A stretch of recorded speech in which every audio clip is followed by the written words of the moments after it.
All right. Here we go again. See if we can get through it in one shot today. No redos, no edits for you. Nice and easy. All right.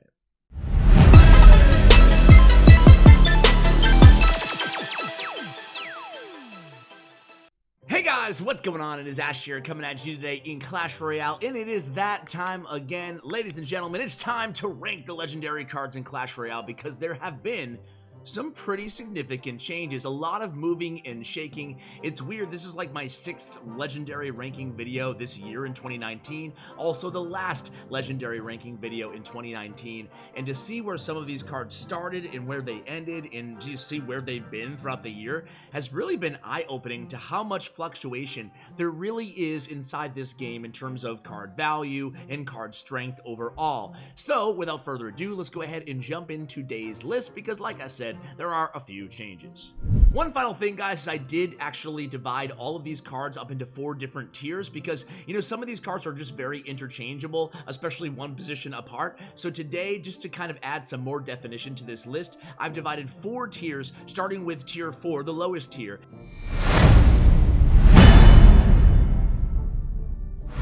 The worst legendary card, you guys probably could have guessed it, in dire need of a buff, it is the Fisherman. Fisherman used to be one of the top 3 legendary cards back when he was actually useful inside the arena. Now he just plain sucks. Fisherman is no good. Fisherman, even if it was a rare card, it wouldn't be used. Even if it was a common card, he probably wouldn't be used because he's not even that good when over-leveled. He's not incredibly level dependent like other cards, which is one of the reasons he's one of my favorite legendary cards in the game. So I think he does need a big buff. Make him be able to easily activate that King Tower again off of a Hog Rider. That is really his use case. He is an alternative, a troop alternative to the Tornado. So Supercell, give that ability back to the Fisherman. I personally would love to see the Fisherman meta and viable again. I actually think he's a really fun card to play.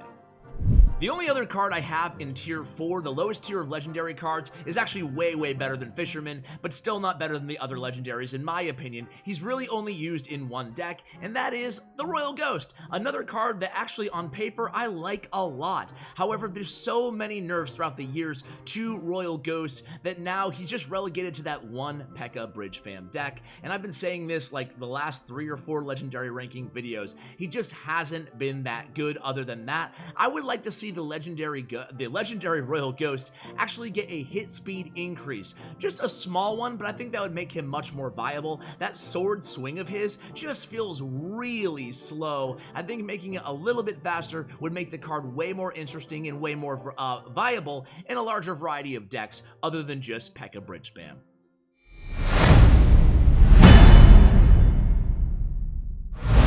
Next up is tier 3s. The third and the biggest tier, I think, tied for the biggest tier in the game is tier 3. All of these cards you can definitely make a case could belong anywhere on the tier, starting out with Princess, who in a vacuum is one of my favorite cards, legendary cards in the game. One of my favorite cards in the game. Princess is so good. However, the main archetype that she's good in, Log Bait, just isn't very good right now. Despite it being a popular deck, we saw no Log Bait in competitive CRL, no Log Bait in the World Finals, and truthfully, Log Bait is just almost extinct in the very top of ladder. Even Kid, who I just spoke to, is taking the season off trophy pushing because Log Bait just sucks. And that's coming from Kid, the best Log Bait player in the ladder right now, and probably in the world, not yours truly. So suffice it to say, all this hurts the Princess's use rates and win rates because that's the deck that she shines in. That was the deck that was built for the Princess. So without Log Bait being good, well, the Princess is kind of relegated to not being that great or as great as she's been in the past as well. That's why she comes in at number 15. Coming in at number 14 is the Lumberjack. Lumberjack is another incredibly good card. As with all of these cards really in tier 3, they're all great legendary cards, so that just speaks to the overall strength of the other legendary cards ranked ahead of them, that I think these cards are very interchangeable within the separate tiers. Now Lumberjack, the reason I've ranked him a little bit lower is because a lot of the decks that he was used in took kind of a hit in the meta, and also Mini P.E.K.K.A. is actually replacing Lumberjack in a ton of different decks decks, partially because of the prevalence of the Elixir Golem. Mini P.E.K.K.A a little bit better against the Elixir Golem than the Lumberjack is, and Mini P.E.K.K.A is just really making a resurgence in the meta, taking the place of the Lumberjack in a lot of these decks, especially Golem decks. Golem almost exclusively ran Lumberjack for a long time, and now it's really shifted towards the Mini P.E.K.K.A. So for those reasons, I rank the Lumberjack lower than really ever before, I think, at number 14. Coming in at number 13 is the Inferno Dragon. The Inferno Dragon is another great card, probably equally as viable as the Inferno Tower, maybe even more viable than the Inferno Tower right now inside the meta, however more difficult obviously to level up, so the use rates are lingering behind the Inferno Tower. But the Inferno Dragon has always been a flying Inferno Tower that poses a really immediate threat and has a perfect spot in bait decks and zap bait decks specifically. So the Mega Knight Inferno Dragon deck going around is really solid, also seeing Inferno Dragon in various different sorts of like Ram Rider cycle decks as well, but the use rates are still relatively low, and there's a lot of zap going around the meta as well, and a lot of people come equipped with not just one reset card, but often two, with Lightning and Snowball being small use case spells that are actually, you know, fairly prevalent inside the meta. E-Wiz is also all around, so there's a lot of different counters to the Inferno Dragon, kind of keeps him in check. Coming in at number 14, make it 13. Coming in at number 12 is Sparky. Sparky's really good, but the E-Wiz this season is just everywhere. Just like I said in the last example with the Inferno Dragon, E-Wiz, Lightning, Zap, it's just a lot of Sparky resets going around right now, so Sparky is just not as good as she's been in the past because of all those reset spells out there. Now don't get me wrong, Sparky is really good still, but the biggest Sparky decks right now are really strong because of other cards, like the Elixir Golem, like the Night Witch, and like the Magic Archer. So Sparky is an incredible threat, and it never feels good, unless you have Rocket, I guess, if your opponent drops that Sparky behind their King Tower. Aside from if you have Rocket in hand, it's never a good feeling. You're always like, oh god, how am I gonna deal with this Sparky coming down the lane? So Sparky is still a threat and really deserves a lot of respect in any deck, but her power is just not what it used to be compared to some of the other cards on this list, so that's why she ranks where she does. Coming in at number 11 is the Mega Knight. So Mega Knight is up a few spots from my last ranking. Mega Knight's really actually pretty viable now compared to where he has been in the past in the Clash Royale metas. Now, one of the reasons for that is that P.E.K.K.A, despite having relatively high win rates, doesn't have insanely high use rates compared to where she's been in the past as well. P.E.K.K.A obviously being the number one counter to Mega Knight. So without a lot of P.E.K.K.A going around, Mega Knight actually has a pretty happy home. Now, more so than just the P.E.K.K.A is really the Wall Breakers and again the Elixir Golem. You can see how one strong card such as the legendary Elixir Golem, I mean rare Elixir Golem, can have such a profound trickle-down effect on the entire meta. And of course, Mega Knight does well against the Elixir Golem, so we're seeing a decent amount of Mega Knight, just like we're seeing a lot of Bomb Towers suddenly inside the meta. So Mega Knight's actually viable again. It's viable in mid-ladder and also competitively viable as well, wins grand challenges, and some people play even at top ladder. Although it's still, you know, is not as popular as some of the other win conditions we'll talk about in a moment, Mega Knight is fairly strong right now. That's where he comes in at the top of tier 3 at number 11. And at the top of tier 3, coming in at number 10, is the Ram Rider. Ram Rider is still a super solid card, even though the use rates would actually say it's not that solid. Use rates would put Ram Rider almost towards the very bottom of the list, below Princess. So the third worst legendary card if you just go on Grand Challenge and ladder use rates in aggregate. However, I love the Ram Rider on defense. Maybe I'm biased, but I like the two-way versatility of the Ram Rider in the arena. Using her on the defensive end to stop that hog, to stop that balloon, or just to buy time against that Royal Giant even. She just has incredible defensive utility, which I really appreciate about the card. And also, she is part of one of my favorite combinations in the game. The Snowball Ram Rider can get that Ram Rider to the tower almost every time. Even if Barbarians are dropped in the way of your Ram Rider, it makes no difference. She will still connect to that tower when you combine her with the Snowball. Even better example being a Minion Hoarder, Minions, or Goblin Gang, you can take down with the Ram Rider Snare plus the Snowball, all of those troops, all of those swarm troops. I love the Ram Rider. That's why I rank her in at number 10.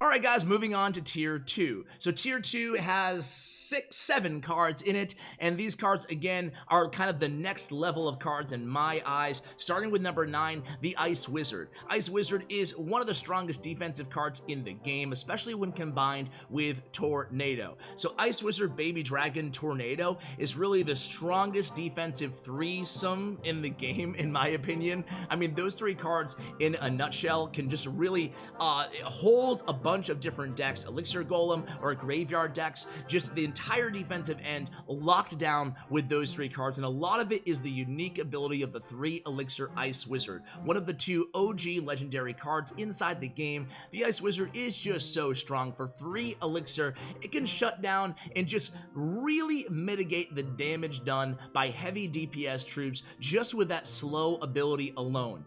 Granted, you can't stop any non-swarm troop with just an Ice Wizard, but Ice Wizard with a glass cannon in front of it or any sort of defensive combo, it's just one of the better combo cards in the game, and it's really robust on the defensive end. That's why it comes in at number 9. Making our list at number 8 is the Bandit. So Bandit is really strong, not as strong as she's been in the past, but still very respectable, very healthy use and win rates that actually put her a little bit higher on the list if we're just going stat-wise. But I also kind of put into account where she's been in the past and also her general utility, meaning how many decks are these cards actually in that are good, right? There's a lot of bad decks out there too, especially in mid-ladder and low-ladder, so I want to try to take everything into account. So Bandit is still super strong. She is still the bastion in a lot of ways of bridge spam decks, one of the best kind of 3 Elixir or best overall kind of bridge threats in the game. You have to react to the Bandit every time, and she has some kind of cool use case scenarios where she's immune to the Sparky hit, she's immune to the Charging Prince and Dark Prince as well. I love the Bandit, again putting her kind of right in the middle of the list, towards the top here, towards the bottom of Tier 2, coming in at number 8.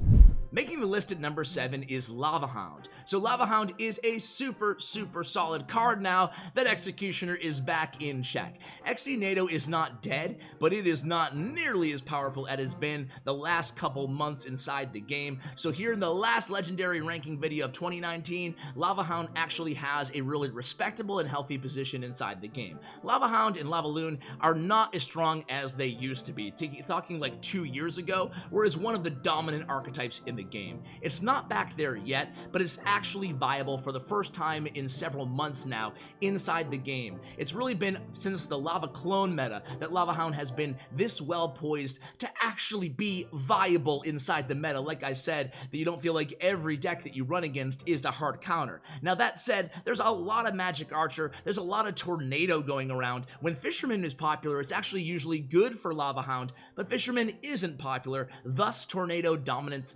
the game, which is a bad thing for Lava Hound players. Now ironically, the Lava Miner deck with Night Witch is actually way more popular right now in terms of or way more successful in terms of win rates than the Lava Loon traditional kind of Bochum deck out there was. So Lava Hound still has its weaknesses because of the Tornado, but it's still a really good spot compared to where it was just the last few months. That's why it comes in here again in the middle of Tier 2 at number 7. Getting close to the top 5 here in the top of Tier 2, at number 6 is Graveyard. Graveyard, again, is another card like Lava Hound that's not in the best position it's ever been, but it's pretty darn close. Graveyard is actually a really super solid win condition right now. If you're a Graveyard player, then you're probably very happy right now because Graveyard Freeze is viable, old school Splash Yard is viable, and then just more kind of unorthodox off-meta Graveyard decks are certainly viable. Giant Skeleton Graveyard is viable, P.E.K.K.A. Graveyard Furnace is viable. Graveyard is just in a pretty good spot right now compared to where it has been in the past. For the most part, it's close to the best it's been. Again, Splash Yard being the predominant archetype right now, or sub-archetype for Graveyard users. Again, Graveyard is just really fun win condition, a pretty high skill win condition, and it makes towards the top of this list. It's a good time if you haven't played Graveyard to pick it up for the first time, or pick it up again after maybe dropping it in previous metas and giving it a try and seeing what you think. Either way, it makes the list here at number 6. Let's move into the top 5. Coming in at number 5 is the ever so popular Electro Wizard. Ewiz is one of the most popular legendary cards, coming in at number 3 in terms of ladder popularity, not quite that high in grand challenges, but Ewiz still remains kind of one of the staple legendary cards in the game, with the enter the arena ability, the reset kind of zap ability as well, and being a decent range attacker that can also stop a charge of a battle ram, a prince, dark prince, etc. So Ewiz is a strong defensive card, kind of a companion card to the P.E.K.K.A. in all of the P.E.K.K.A. control / P.E.K.K.A. bridge spam decks as well. It's a pretty decent combo card, and again, the enter the arena ability really helps, especially in this swarm heavy meta right now. So the E-Wiz is just super solid. What more is there to say? He makes the list at number 5. Now there's just one more card left in the tier 2 list. Coming in at number 4, and the last card in tier 2 is the Log. The Log is the most popular legendary card, to no surprise to anybody, right? The Log is a spell, a 2 elixir spell, and there's only a few of them out there, and Bar Barrel just isn't that good right now. They just can't get the balance between the Bar Barrel and the Log perfectly in check, although, you know, I think the Log having higher use rates than the Bar Barrel is actually not a bad thing, so I'm pretty happy with the disparity between the two cards right now, although maybe Bar Barrel could get a little buff. Either way, the Log is really good right now. The Log with the pushback and the guaranteed tower damage is just super solid, making it strongly preferable to, again, the Barbarian Barrel. The Log is, you could make an argument that the Log is the best legendary card, and no other card is close, just by the sheer utility of the small 2 elixir spell. Either way, because of just the sheer power of the top 3 cards in tier 1, I'm gonna put it safely coming in at number 4 on the list. So far, so good, huh?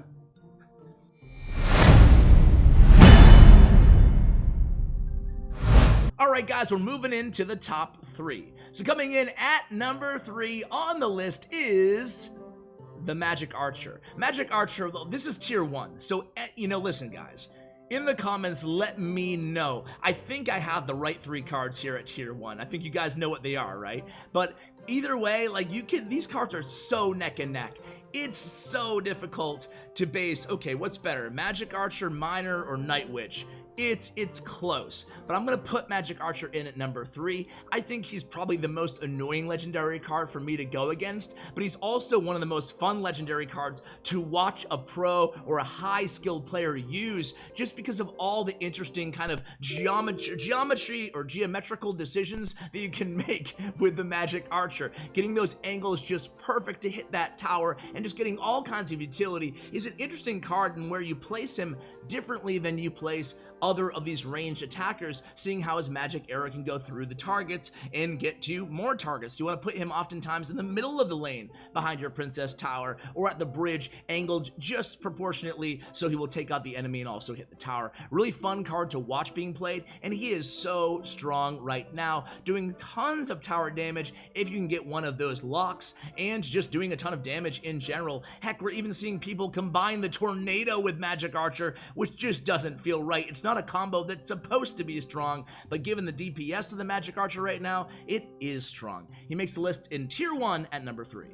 Coming in at number 2 is the Miner. So the Miner usually makes number 1 on these lists, but the Miner right now is just, he's as solid as ever, right? Think about the Miner for 3 elixir compared to the Fisherman for 3 elixir. Miner owns his own archetype, Miner Cycle, Miner Control, and then he's a secondary win condition in a variety of different archetypes. Giant Miner, Lava Hound Miner, just Miner is so strong, but yet, to me at least, he doesn't seem like super OP or pervasive or as annoying as some of these other strong cards inside the game. So Miner to me is just perfectly balanced, maybe a hair too strong as he always makes the top 3 of these lists, but he's just a unique and interesting card who has a lot of kind of skill involved in the archetypes that he's a part of, which makes him a fan favorite. Certainly a favorite of B-Rad and all of his viewers, so he's a favorite of mine too, damn it. I love the Miner, and he's gonna make this list at number 2.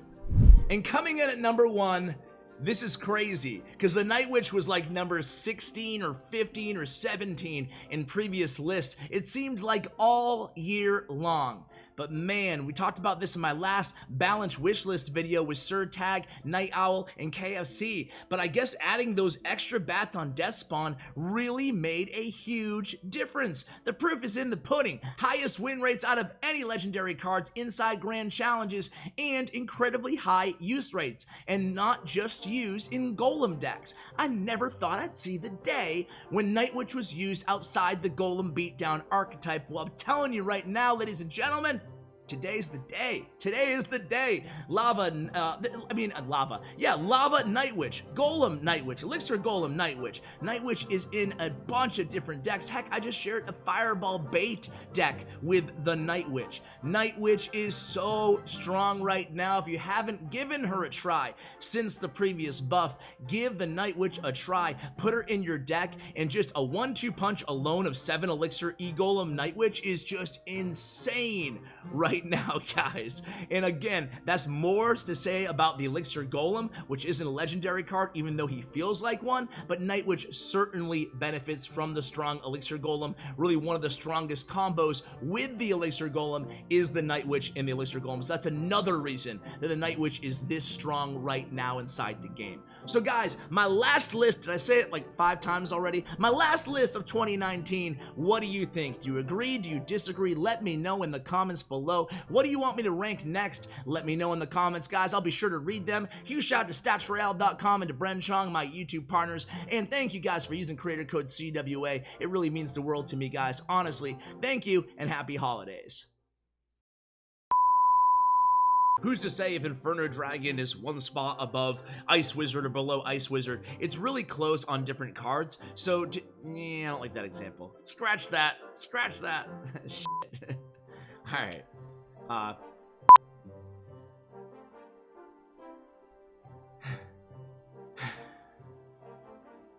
Now there's just one more card left in the Tier 2 list.